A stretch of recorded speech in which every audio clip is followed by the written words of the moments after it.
দীর্ঘ ৭০টা বছর ধরে আমরা কংগ্রেসের আমলে এমন এক প্রধানমন্ত্রী পাইনি। দীর্ঘ ৩৫টা বছরে সিপিএম রাজত্বে থাকার পরেও আমরা এমন একটা প্রধানমন্ত্রী পাইনি যে প্রধানমন্ত্রী আমাদের দেশের নাম বাইরে উজ্জ্বল করবে।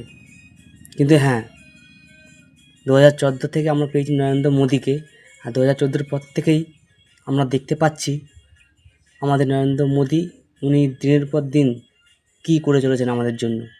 একটা টাইম ছিল ভারতবর্ষের বাইরে গেলে মানুষদেরকে অপমানিত হতে হতো, কিন্তু আজ প্রধানমন্ত্রীর নেতৃত্বে, প্রধানমন্ত্রীর আমলে আজকে ভারতীয়দের নাম গর্বের সঙ্গে মানুষ নিচ্ছে বিদেশিরা।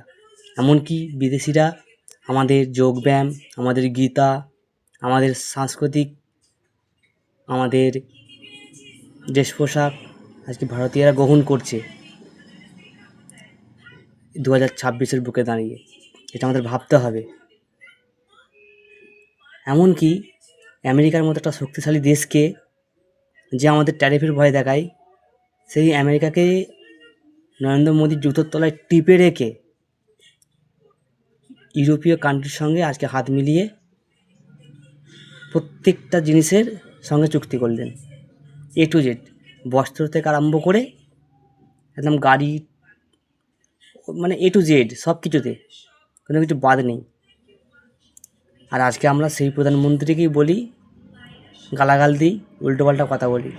আর এগুলো করছে একমাত্র আমেরিকা থেকে মন্ত্র নিয়ে আসছে রাহুল গান্ধী, পাপ্পুদা। আর আমাদের তো এদিকে চার চামড়া রয়েছেই, মমতা, কেজরিওয়াল, এরা তো রয়েছেই। হ্যাঁ, তো এদের বলার কিছু নেই। এদের দ্বারাই তো কোনোদিন দেশ চলেনি আর উন্নতি হয়নি। ওরা শুধু নিজেদের পারিবারিক তান্ত্রিকের জন্য এগিয়ে গেছে, শুধু পরিবারতন্ত্র কীভাবে চালাতে হয় এরা শুধু এটা জানে। এদের দ্বারা কোনোদিন রাজনীতি হবে না। রাজনীতি একমাত্র দেখিয়ে দিল আমাদের নরেন্দ্র মোদী, যে রাজনীতি কাকে বলে আর কোন জায়গায় কী টিপলে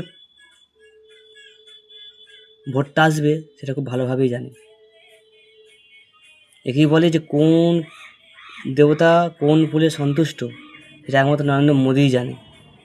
আর আমি চাই খুব শিগগিরই এই বাংলার বুকে একটা ডাইনি আছে আমাদের, সাদা কাপড় পরা ডাইনি। এই সাদা কাপড় পরা ডাইনিটাকে যেন অতি সত্বর গ্রেপ্তার করায়। এর প্রচুর একদম কালোবাজারি কাজ আছে।